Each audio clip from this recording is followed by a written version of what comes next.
नमस्कार विद्यार्थिनी मैत्रिणींनो, या अगोदरच्या लेक्चरला आपण व्यवस्थापन समितीच्या सभा आणि संचालक मंडळाच्या सभा पाहिल्या होत्या. त्याला थोडक्यात आढावा घेऊन आपण पुढे जातोय. ज्या वेळेला पहिला आहे व्यवस्थापन समितीच्या सभेमध्ये पहिला आहे व्यवस्थापन समिती व संचालक मंडळाची पहिली सभा. जशी पहिली सर्वसाधारण सभा होते त्या पहिल्या सर्वसाधारण सभेमध्ये आपण पाहिलं होतं की महाराष्ट्र सहकारी संस्था कायदा 1960 नुसार ज्या वेळेला सहकारी संस्थेची रीतसर नोंदणी होते त्यावेळेला 3 महिन्याच्या आत पहिली सर्वसाधारण सभा घ्यावी लागते. त्या पहिल्या सर्वसाधारण सभेमध्ये एक वर्षासाठी हंगामी व्यवस्थापन समितीची नेमणूक केली जाते आणि ज्या वेळेला अशा हंगामी व्यवस्थापन समितीची नेमणूक केली जाते त्यावेळेला त्या समितीची जिथपासून नेमणूक केलेली आहे त्यावेळेला त्या समितीची सभा होते तिला व्यवस्थापन समितीची किंवा संचालक मंडळाची पहिली सभा असं म्हणतात. हे आपण पाहिलं होतं. सहकारी संस्थेची नोंदणी झाल्यानंतर व्यवस्थापन समितीच्या एका वर्षासाठी निवड केली जाते आणि व्यवस्थापन समितीची ही पहिली सभा होते तिला संचालक मंडळाची किंवा व्यवस्थापन समितीची सभा असं म्हणतात. ही समिती जी आहे तिचा कालावधी 1 वर्षापेक्षा जास्त असत नाही आणि संचालक मंडळाच्या सभेत जे विषय चर्चेत असतात ते सर्व नंतरच्या सभेत नसतात, कारण प्रयोजन शिल्लक राहिलेले नसते. निवडलेल्या समितीचे अधिकार व कामे असतात तेच हंगामी कार्यकारी समितीला असतात. सहकारी संस्थेचं अस्तित्व आल्यानंतर होणारी सभा असल्याने या सभेत संस्थेत रीतसर कामकाज सुरू करण्याच्या दृष्टीने खालील गोष्टीवर चर्चा होते. त्याच्यामध्ये पहिला आहे व्यवस्थापन समितीच्या अध्यक्षाची निवड करणे. सहकारी संस्थेचं खातं प्रवर्तकाच्या नावे जे होतं ते सहकारी जिल्हा मध्यवर्ती बँकेत सहकारी संस्थेच्या नावाने खातं उघडणं. अधिमंडळाची सर्वसाधारण सभा संपेपर्यंत कामकाज चालवण्यासाठी पदाधिकाऱ्याची नेमणूक करणं. सभासदाच्या पहिल्या अधिमंडळाच्या चर्चेनंतर झालेल्या खर्चास मंजुरी देणं आणि सहकारी संस्थेमध्ये ज्या सभासदांना कर्ज द्यायचं आहे त्या कर्जाची मर्यादा निश्चित करणं. त्यानंतर आता सहकारी संस्थेचं कामकाज सुरू झाल्यानंतर सहकारी संस्थेसाठी किती पैसे लागणार आहे यासाठी जे अंदाजपत्रक तयार केलं जातं त्या अंदाजपत्रकाला मंजुरी देणं आणि सहकारी संस्थेच्या कागदपत्रावर सह्या करण्याचा अधिकार देण्याचा निर्णय घेणं. संस्थेच्या कामकाजाची दिशा ठरवणं आणि निबंधकाने मंजूर केलेल्या उपविधीस मान्यता देणं. यानंतर व्यवस्थापन समिती जी आहे त्या व्यवस्थापन समितीच्या सभा होतात. सभासदाच्या वतीने संस्थेचा कारभार पाहण्याचा मी तुम्हाला याच्या अगोदरही सांगितलं होतं. सभासदाच्या वतीने संस्थेचा कारभार पाहण्यासाठी व्यवस्थापन समितीची निवड करण्यात येते. व्यवस्थापन समितीमध्ये काम करणारे जे सभासद असतात व्यवस्थापन समितीचे असते ते सभासदाचे प्रतिनिधी म्हणून निवडून दिलेल्या समिती सदस्यांना संस्थेच्या दैनंदिन कारभार व व्यवस्थापनाबाबत निर्णय घेण्याचे अधिकार असतात. म्हणून समिती सदस्यांना आपल्या सभा घेणं आवश्यक आहे. महाराष्ट्र सहकारी संस्थेच्या कायद्यानुसार संस्थेच्या दैनंदिन कारभाराबाबतचे निर्णय घेण्याचे अधिकार व्यवस्थापन समितीस सामूहिक स्वरूपात दिलेले असतात. त्यानुसार व्यवस्थापन समिती सोयीनुसार किंवा नियमितपणे आपल्या सभा घेत असते. सहकारी संस्थेच्या व्यवस्थापन समितीला 3 महिन्यात एकदा तरी अशी सभा घ्यावी लागते. सामान्यपणे सर्व सहकारी संस्थेच्या कामकाजाच्या सोयीसाठी प्रत्येक महिन्यात एकदा तरी सहकारी संस्थेची सभा घेतली जाते. सहकारी संस्थेच्या उपविधीमध्ये अशा सभाचे कामकाज, घनसंख्या, सूचना देण्याचा कालावधी इत्यादी बाबतच्या तरतुदी दिलेल्या असतात. म्हणजे थोडक्यात काय की सहकारी संस्थेचे सभासदांनी आपल्या वतीने सहकारी संस्थेचं कामकाज करण्यासाठी दैनंदिन कामकाज पाहण्यासाठी व्यवस्थापन समिती व कार्यकारी समितीची नेमणूक केलेली असते किंवा संचालक मंडळ ज्याला आपण म्हणतो. त्या संचालक मंडळाला सहकारी संस्थे दैनंदिन कामकाज पाहायचं असतं. त्यामुळं महाराष्ट्र सहकारी संस्था कायदा 1960च्या पोटनियमावलीतील तरतुदीनुसार या संचालक मंडळाला किमान 3 महिन्यातून एकदा किंवा दर महिन्याला एकदा तरी अशी सभा घ्यावी लागते. या सभेला ह्या व्यवस्थापन समितीच्या सदस्यांची कमाल संख्या 21पेक्षा अधिक असणार नाही अशी अधिनियमात अट आहे आणि संचालक मंडळाच्या सभेची सूचना प्रत्येक संचालकाला 7 दिवस अगोदर पाठवणं आवश्यक आहे. आता याचं कामकाज काय आहे? पहिलं कामकाज आहे मागील सभेचे इतिवृत्त वाचून कायम करणं. नवीन सभासदांना प्रवेशार्ज. नवीन सभासदांनी सहकारी संस्थेमध्ये सभासद होण्यासाठी प्रवेश अर्ज केला असेल तर त्याला मंजुरी देणं, भाग हस्तांतरणाला मंजुरी देणं, लाभांश दराची शिफारस करणं, कर्ज मागणी अर्जावर निर्णय घेणं, याच्यावर आपण बोललेलो आहोत मागच. कर्ज मागणी अर्ज कशा पद्धतीचा असतो आणि कर्ज मागणी अर्ज ज्या वेळेला सभासद देतो त्यावेळेला त्याच्यावर निर्णय घेणं, कर्ज वसुली करणं व थकबाकीदारांवर कारवाई करणं. कर्ज वसुली करण्याचं कामकाज व्यवस्थापन समितीला करावं लागतं आणि जे थकबाकीदार सभासद आहेत म्हणजे जे सहकारी संस्थेकडनं घेतलेले कर्ज वेळेवर पूर्ण करत नाही अशा थकबाकीदार सभासदांवर कारवाई करणं, सेवक वर्गाची नेमणूक करणं, कामकाजाचे वाटप करणं, सेवकांची बढती आणि बदली करणं. त्याचबरोबर सहकारी संस्थेकडे असलेल्या निधीची सुरक्षित गुंतवणूक करण्याचं कार्यही व्यवस्थापन समितीला करावं लागतं. त्यामुळं ह्या विषयावर देखील चर्चा होते. आणि हिशोबपत्र, वार्षिक अहवाल, ताळेबंद पत्र व त्यापुढील वर्षाचे अंदाजपत्रक तयार करून वार्षिक अधिमंडळाच्या सभेपुढे मंजुरीसाठी ठेवणं, आवश्यकतेनुसार उपसमित्या तयार करणं आणि शेवटचं आहे हिशेब तपासनीसाकडून हिशेब तपासणी करणं, हिशेब दोष दुरुस्ती अहवाल स्वीकारणं व त्यावर कार्यवाही करणं. यानंतर आपण तिसरा प्रकार पाहिला होता आणि तो म्हणजे उपसमित्यांच्या सभा. उपसमित्या जे थोडक्यात काय की सहकारी संस्थेचे आकारमान व संचालक मंडळातील सभासदांची संख्या ज्यावेळी जास्त असते त्यावेळी निरनिराळ्या विषयाच्या व कार्याच्या स्वायत्तपणे विचार करून निर्णय घेण्यासाठी उपसमित्या नियुक्त केलेल्या असतात. व्यवस्थापन समिती सदस्यापैकी काही सदस्यांची उपसमिती तयार करतात. उपसमितीत किमान 3 सभासद असतात. संचालक मंडळाचा अध्यक्ष हा उपसमितीचा अध्यक्ष असतो. अशा प्रकारे समितीत विविध विषयातील तज्ज्ञ व्यक्तींना नियुक्त करण्यात येते. सामान्यतः उत्पादन वाढ, उत्पादन विक्री, मालमत्ता खरेदी, कर्मचारी प्रबंधन, कर्ज उभारणी, वित्तीय व्यवस्थापन इत्यादी विषयासाठी उपसमित्या नेमलेल्या असतात. उपसमितीला व्यवस्थापन समितीकडून आवश्यक अधिकार देण्यात येतात. उपसमितीला व्यवस्थापन समितीच्या नियंत्रणाखाली कार्य करावे लागते आणि उपसमितीने घेतलेल्या निर्णयांना संचालक मंडळाची मान्यता घेणे आवश्यक असते. तसेच उपसमित्यांच्या सभांचे इतिवृत्त स्वतंत्र पुस्तकात नोंदविण्यात येते.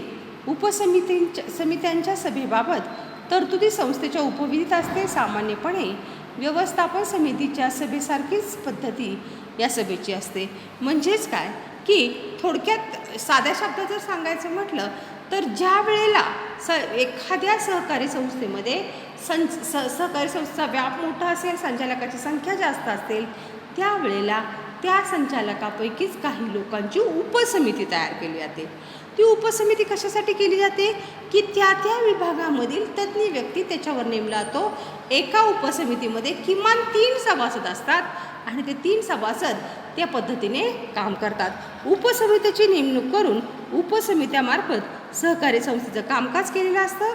उपसमित्या ज्या आहेत त्या संचालक मंडळांना मदत करत असतात आणि त्यांनी घेतलेले निर्णय जे आहेत त्याच्यावर संचालक मंडळाची मान्यता घेणे आवश्यक असते.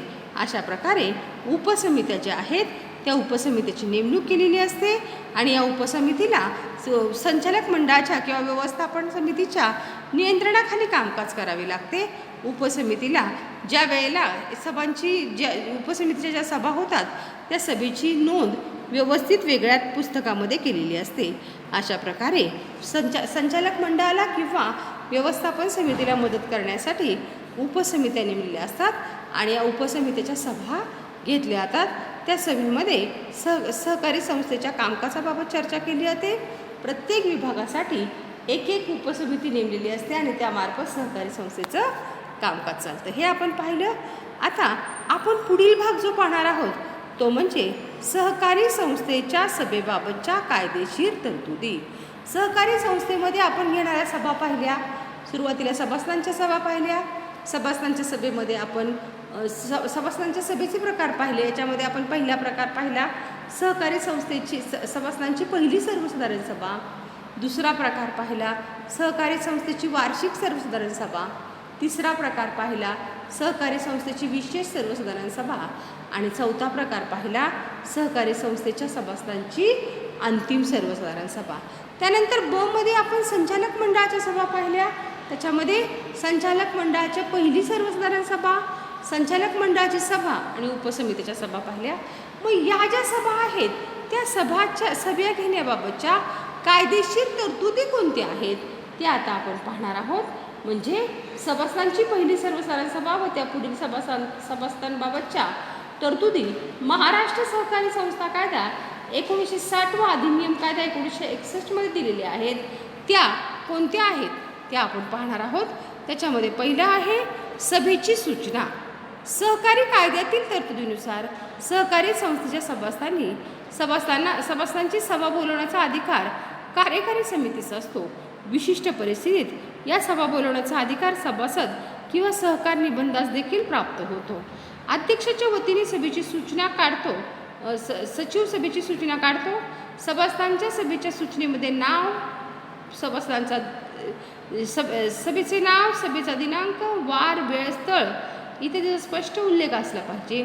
सभेची सूचना संस्थेकडे नोंदवलेल्या सभासदांच्या अधिकृत पत्त्यावर किमान 14 दिवस अगोदर लेखी स्वरूपात पाठवली पाहिजे. अधिमंडळाच्या विशेष सर्वसाधारण व व्यवस्थापन समितीच्या सभेची सूचना समितीतील सर्व सदस्यांना संस्थेच्या पोटनियमाच्या तरतुदीनुसार योग्य मुदतीत म्हणजे 7 दिवस अगोदर पाठवली पाहिजे. व्यवस्थापन समितीच्या सभेची पूर्वसूचनेची मुदत सुद्धा पोटनियमामध्ये नमूद केलेली आहे. याच्यामध्ये आपण पहिल्यांदा पाहत आहोत सभेची सूचना म्हणजे महाराष्ट्र सहकारी संस्था कायद्यातील तरतुदीनुसार संस्थेच्या सभासदांची सभा बोलवण्याचा अधिकार जो आहे तो अधिकार व्यवस्थापन समिती, कार्यकारी समिती किंवा त्याला संचालक मंडळ असं म्हणतात त्यांना असतो. विशिष्ट परिस्थितीमध्ये जर या सभा बोलवल्या गेल्या नाही तर या सभा बोलवण्याचा अधिकार सभासदांना व सहकारी संस्थेचा निबंधक जो आहे त्या निबंधकांना या अशा प्रकारच्या सभा बोलवण्याचा अधिकार प्राप्त होतो. या सभेची सूचना योग्य व्यक्तीला द्यावी लागते. अध्यक्षाच्या वतीने या सभेची सूचना काढण्याचा अधिकार सचिवाला आहे. सचिव सभेची सूचना सचिवाने सभासदांना सभेची सूचना योग्य प्रकारे दिली पाहिजे. म्हणजे त्याच्यामध्ये सभेचे नाव असलं पाहिजे, दिनांक असला पाहिजे, वार असला पाहिजे, सभेचे वेळ आणि ठिकाण असलं पाहिजे इत्यादी उल्लेख सूचनापत्रात असला पाहिजे. सभेची सूचना कमीत कमी प्रत्येक सभासदाला लेखी स्वरूपामध्ये 14 दिवस अगोदर मिळणं आवश्यक आहे. आणि त्याचबरोबर सभेची सूचना जी आहे ती सभेची सूचना सभासदांच्या अधिकृत पत्त्यावर पाठवणं आवश्यक आहे. त्याचबरोबर सभासदांबरोबर संचालक मंडळाला देखील सभेला उपस्थित राहावं लागतं.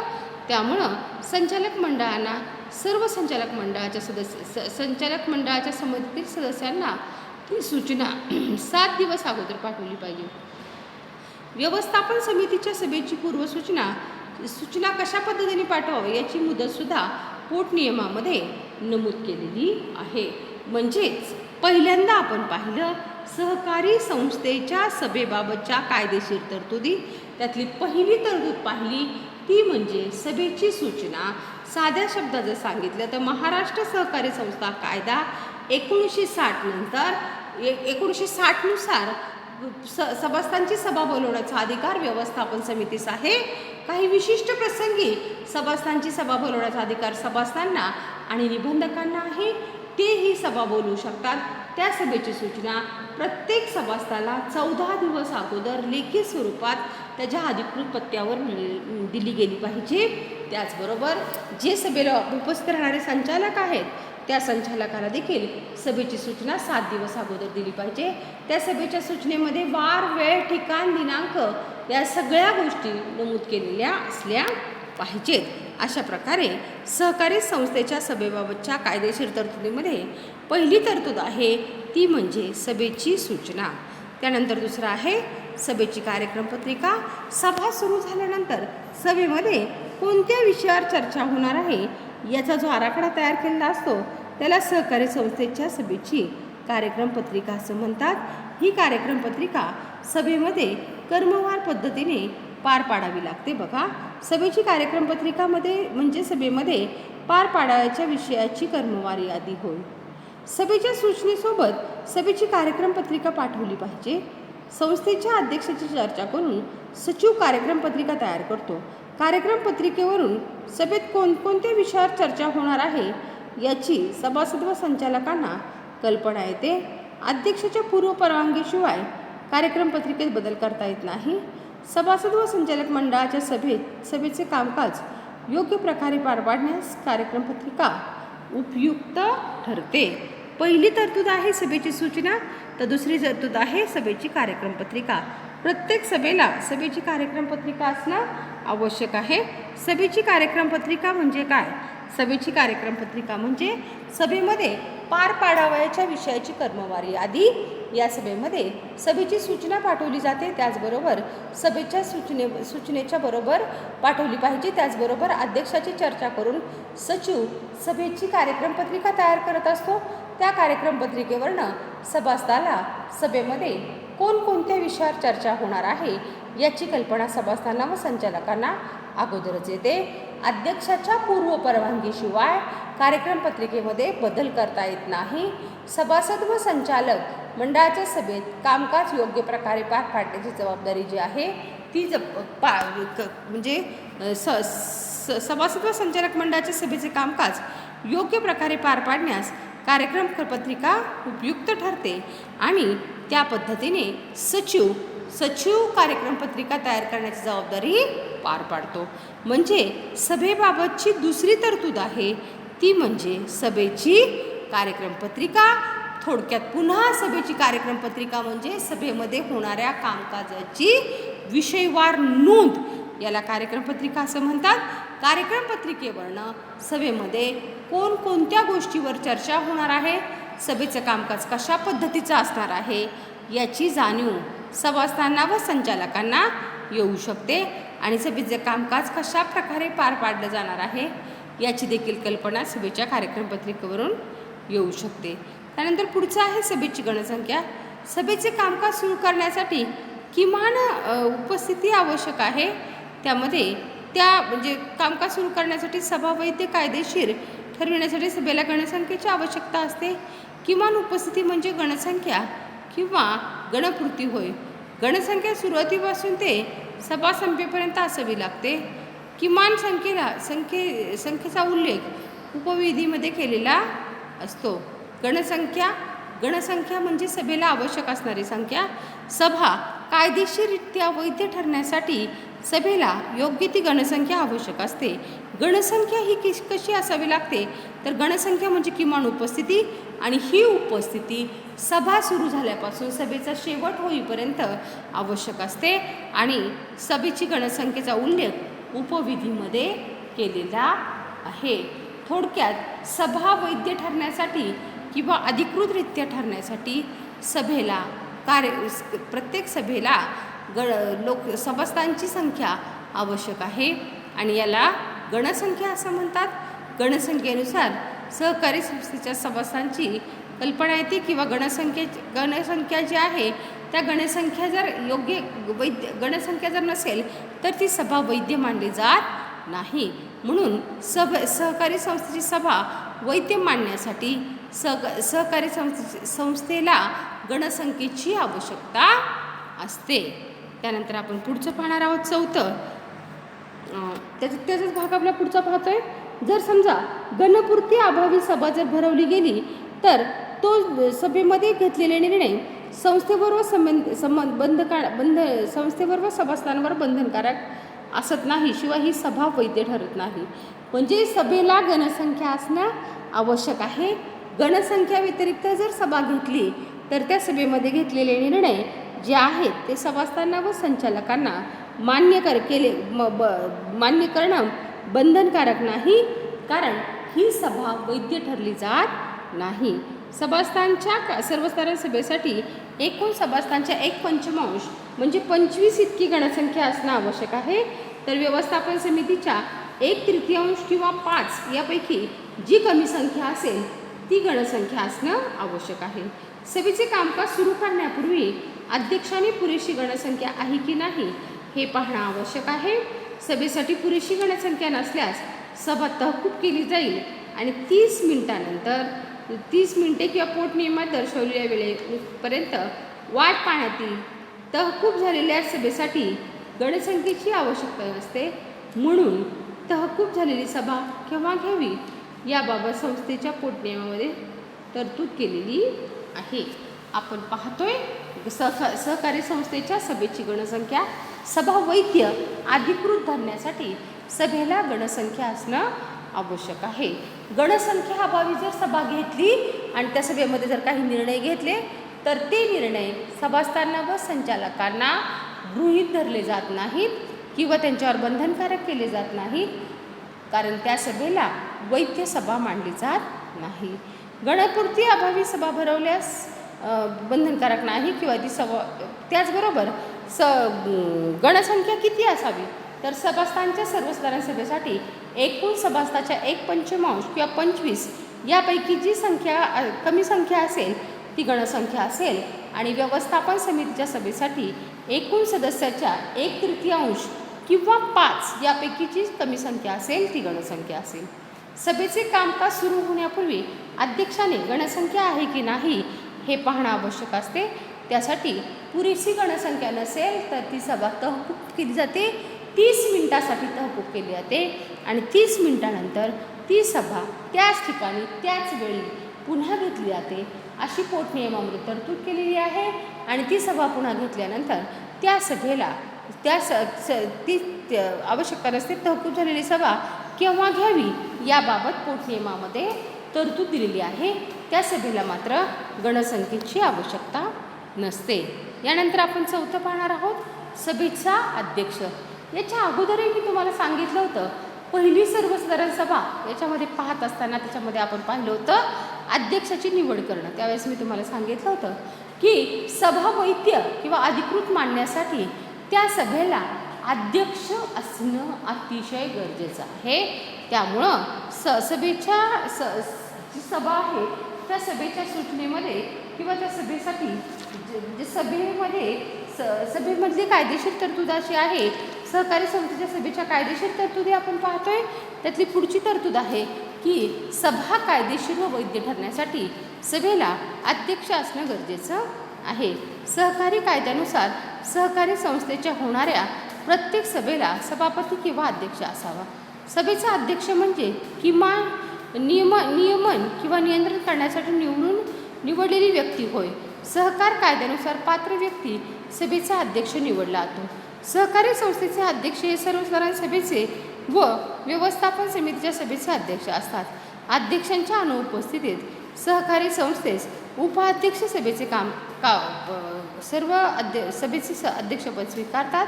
दोन्ही अनुपस्थित असल्यास उपस्थित संचालकापैकी जी ज्येष्ठ व्यक्ती असेल त्या व्यक्तीला अध्यक्ष म्हणून निवडला जाते व त्याच्या अध्यक्षतेखाली सभेचे कामकाज चालते. सभा रीतसर चालवणे, सर्व नियम पाळले जात आहेत की नाही याची पाहण्याची जबाबदारी सभाध्यक्षावर असते. सभेचा अध्यक्ष हा विनयशील, नम्र, कायद्याचे ज्ञान, सुस्वभावी व समतोल वृत्ती इत्यादी गुणसंपन्न असणारा व्यक्ती असला पाहिजे. सभेचा अध्यक्ष या अगोदर पाहिल्याप्रमाणे सहकारी संस्थेची सभा वैध ठरण्यासाठी त्या सभेला अध्यक्ष असणं गरजेचं आहे. त्या सभेला प्रत्येक सभेला सभापती किंवा अध्यक्ष असावा लागतो. सभेचा अध्यक्ष म्हणजे सभेवर नियंत्रण करणे व नियमन करण्यासाठी निवडून दिलेली व्यक्ती असते.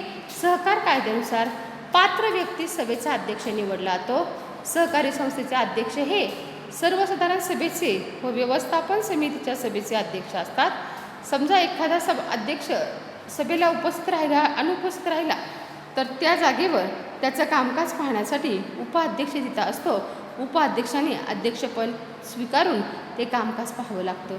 दोन्हीही अनुपस्थित असेल तर संचालक मंडळातील जो ज्येष्ठ व्यक्ती आहे त्या ज्येष्ठ व्यक्तीला अध्यक्षभार सांभाळावा लागतो व त्याच्या अध्यक्षतेखाली सभेचे कामकाज चालते. सभा रीतसर चालवणे, सर्व नियम पाळले जात आहेत की नाही हे पाहण्याची जबाबदारी सभाध्यक्षावर असते. सभेचा अध्यक्ष हा विनयशील, नम्र, कायद्याचे ज्ञान, सुस्वभावी, समतोल वृत्ती व गुणसंपन्न असावा. थोडक्यात सांगायचं म्हटलं तर सभा वैधरित्या होण्यासाठी, अधिकृत होण्यासाठी त्या सभेला अध्यक्ष असावा लागतो. जर अध्यक्ष गैरहजर असेल त्याच्या ठिकाणी उपाध्यक्ष कामकाज पाहतो आणि जर उपाध्यक्ष आणि अध्यक्ष नसेल तर संचालक मंडळातील जो ज्येष्ठ व्यक्ती आहे त्याला सहकारी संस्थेचं अध्यक्षपद भूषवावं लागतं. थोडक्यात काय की व्यवस्थापन समितीला अध्यक्ष असणं अतिशय गरजेचं आहे. त्या अध्यक्षाच्या नुसार सहकारी संस्थेचं कामकाज चालतं आणि त्या अध्यक्षांच्या अध्यक्षतेखाली सहकारी संस्थेचं कामकाज चालतं. सभेचे रीतसर नियम पाळले जात आहेत की नाही, सभा योग्य प्रकारे चालली आहे की नाही हे पाहण्याची जबाबदारी सभा अध्यक्षावर असते.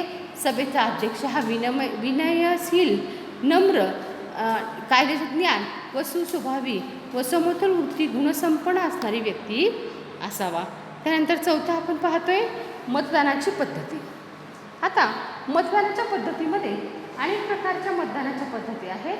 त्याच्यामध्ये मतदानाच्या पद्धतीमध्ये सहकारी संस्थेमध्ये सभांमध्ये कार्यक्रम पत्रिकेतील विषयावर उपस्थित सभासदांचे मतदान करून घेऊन निर्णय घेतले जातात. सहकारी संस्थेच्या कायद्यातील कलम 27 उपकलम 1 नुसार सभासदांनी किती भाग धारण केलेले असले तरी त्याला एकापेक्षा जास्त मतांचा अधिकार नसतो. सभासदांच्या सभेमध्ये हात वर करून मतदान पद्धती आहे. सर्वत्र अनुमती दिली जाते. सभासदांनी मागणी केली तर अध्यक्ष गुप्त मतदान पद्धत देखील घेऊ शकतो. मागील 2 पद्धतीशिवाय पोटनियमातील तरतूद केल्यास आवाजी मतदान पद्धती देखील अवलंबली जाते. म्हणजे काय की सभेमध्ये एखाद्या विषयावर एखादा प्रस्ताव मांडला, त्या प्रस्तावावर चर्चा झाली तर निर्णय काय घ्यायचा यासाठी सभासदांचे मतदान घेतले जातात. आता मतदान जे आहे ते मतदान म्हणजे थोडक्यात काय की आपण ह्याच्यामध्ये पाहिलं होतं बघा, ह्याच्यामध्ये कंपनीमध्ये म्हणजे संयुक्त भांडवली संस्थेमध्ये एखाद्या सभासदांनी जितके भाग खरेदी केलेले आहेत त्या प्रमाणामध्ये तितके मतदान त्याला करण्याचा अधिकार आहे. पण सहकारी संस्था ही लोकशाही पद्धतीने कामकाज करते. त्यामुळं तो कितीही श्रीमंत असला, त्याने कितीही भाग खरेदी केले असले तरी प्रत्येक व्यक्तीला एकच मत देण्याचा अधिकार असतो. अशा प्रकारे सहकारी संस्थेच्या उपस्थित सदस्यांचे मतदान घेऊन निर्णय घेतले जातात. संस्थेच्या कायद्यातील कलम 27 उपकलम 1 नुसार सभासदांनी किती भाग धारण केले पाहिजे तरीही त्याला एकापेक्षा अधिक मतांची किती भाग खरेदी केले असले तरी त्याला एकापेक्षा अधिक जास्त मत देता येत नाही. मी तुम्हाला आत्ताच सांगितलं, कारण सहकारी संस्था ही लोकशाही पद्धतीने चालते. सभेचा कल आजमावण्यासाठी प्रस्तावावर मतदान पद्धती घेतल्या जातात. त्या मतदान पद्धती अनेक प्रकारच्या असतात. हात वर करून मतदान पद्धती, आवाजी मतदान पद्धती व गुप्त मतदान पद्धती. अशा प्रकारे वेगवेगळ्या मतदान पद्धतीचा अवलंब करून सहकारी संस्थेच्या सभेमध्ये मतदान घेतले जाते. आणि त्या मतदान पद्धतीमध्ये आवाजी मतदान पद्धत हा देखील एक पर्याय आहे. पण त्याच्यामध्ये योग्य पद्धतीशिवाय पोटनियमामध्ये तरतूद केलेली असते. आवाजी मतदान पद्धतीचा अवलंब केला जातो. त्यानंतर पुढचं आहे सभा तहकूब करणे व पुढे ढकलणे. सहकारी संस्थेच्या सभेसाठी आवश्यक म्हणजे सहकारी संस्था वैध ठरण्यासाठी किंवा रीतसर तिचं कामकाज चालण्यासाठी जसं सहकारी संस्थेला अध्यक्षाची आवश्यकता असते, तसंच सहकारी संस्थेची सभा अधिकृत होण्यासाठी त्या सभेला सभासदांची आवश्यकता असते. त्या सभासदांच्या आवश्यकतेला सभासदांची गणसंख्या असं म्हणतात. सहकारी संस्थेच्या सभेसाठी गणसंख्या आवश्यक असते. सभेस आवश्यक ती गणसंख्या मिळाली नाही तर ती सभा त्यावेळी तिथं तहकूब केली जाते आणि त्याच दिवशी त्या ठिकाणी आणि ठरलेल्या ठिकाणी कार्यक्रम पत्रिकेप्रमाणे अर्ध्या तासानंतर सभा घेतली जाते. त्यानंतर आवश्यक ती गणसंख्या नसेल तर सभा तहकूब न होता कार्यान्वित केली जाते.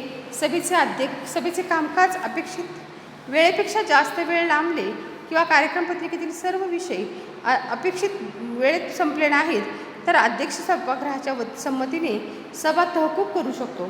त्यासाठी सभा पुढील निश्चित किंवा अनिश्चित कालासाठी पुढे ढकलली जाते. ही सभा कोणत्याही परिस्थितीत सभेच्या तारखेपासून 30 दिवसाच्या आत घ्यावी लागते. मूळ कार्यक्रम पत्रिकाच या सभेसाठी ग्राह्य धरली जाते. थोडक्यात काय सभा कधी तहकूब केली जाते किंवा पुढे ढकलली जाते त्याचे 2 कारण आहे. पहिलं कारण म्हणजे सभेला आवश्यक असणारी गणसंख्या नसेल, गणसंख्या अभावी सभा तहकूब केली जाते किंवा सभा पुढे ढकलली जाते. आणि दुसरं कारण असं आहे की ज्या वेळेला सभेचं कामकाज चालू असतं त्यावेळेला त्या सभेचं कामकाज वेळेपेक्षा जास्त वेळ म्हणजे ठरलेल्या वेळेच्या पुढं जाऊन जास्त वेळेपर्यंत सभेचं कामकाज चालतं आणि सभा लांबवली जाते, त्यावेळेला ती सभा पुढं ढकलली जाते किंवा अनिश्चित काळासाठी तहकूब केली जाते. कोणत्याही परिस्थितीत सभेच्या तारखेपासून 30 दिवसाच्या आत कोणत्याही सभेचा निर्णय कोणत्याही परिस्थितीत सभेच्या तारखेपासून 30 दिवसाच्या आतच घ्यावी लागते. मूळ कार्यक्रम पत्रिका यासाठी ग्राह्य धरली जाते. म्हणजे थोडक्यात सभा पुढं ढकलणं आणि तहकूब करणं ह्याची 2 कारणं आहेत. एक म्हणजे सभेची गणसंख्या आणि दुसरं म्हणजे सभेचं कामकाज वेळेत पूर्ण झालं नाही तर ती सभा तहकूब केली जाते किंवा पुढे ढकलली जाते. आत्तापर्यंत आपण जे पाहिलं ते आज आपण सुरू केलं होतं सभेच्या कायदेशीर तरतुदी. त्या सभेच्या कायदेशीर तरतुदीमध्ये आपण पहिल्यांदा पाहिलं ते म्हणजे सभेची सूचना, त्यानंतर आपण दुसरं पाहिलं सभेची कार्यक्रम पत्रिका, तिसरं पाहिलं सभेची गणसंख्या, चौथं पाहिलं सभेचा अध्यक्ष आणि 5वं आता आपण पाहत होतो सभेचा अध्यक्ष पाहिल्यानंतर आपण पाहिलं मतदानाच्या पद्धती आणि त्यानंतर 6वं आपण पाहिलं सहभाग तहकूब करणं किंवा पुढे ढकलणं. यानंतर उद्याच्या तासाला आपण प्रस्ताव यानंतरच्या पुढच्या तासाला या सभेच्या कायदेशीर तरतुदीचा पुढील भाग पाहणार आहोत आणि तो म्हणजे प्रस्ताव. ठीक आहे, आज आपण इथं थांबतोय. धन्यवाद.